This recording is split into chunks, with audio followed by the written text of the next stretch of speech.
Hey everyone, want to learn how to use FileZilla on Windows 11? In this video, I'll show you how to use FileZilla step by step on your Windows 11 computer.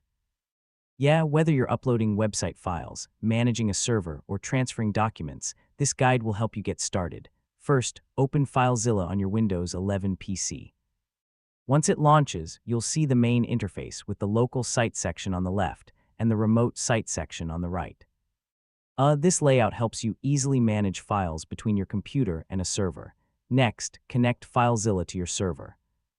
At the top of the window, enter your host address, username, password, and port number, then click Quick Connect.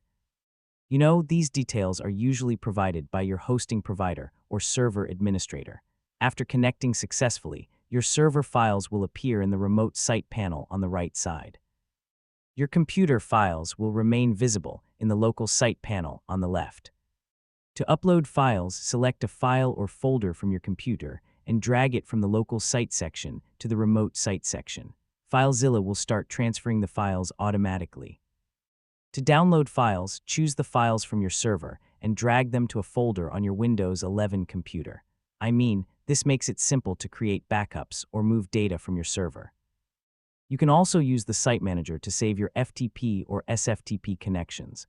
Open File, select Site Manager, create a new profile, and save your server details for faster access later.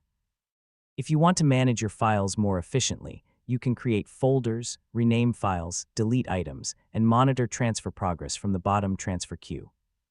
So FileZilla gives you complete control over your file transfers. If you experience connection problems, check your server details, internet connection, firewall settings, and FileZilla version to make sure everything is configured correctly. And that's how you use FileZilla on Windows 11.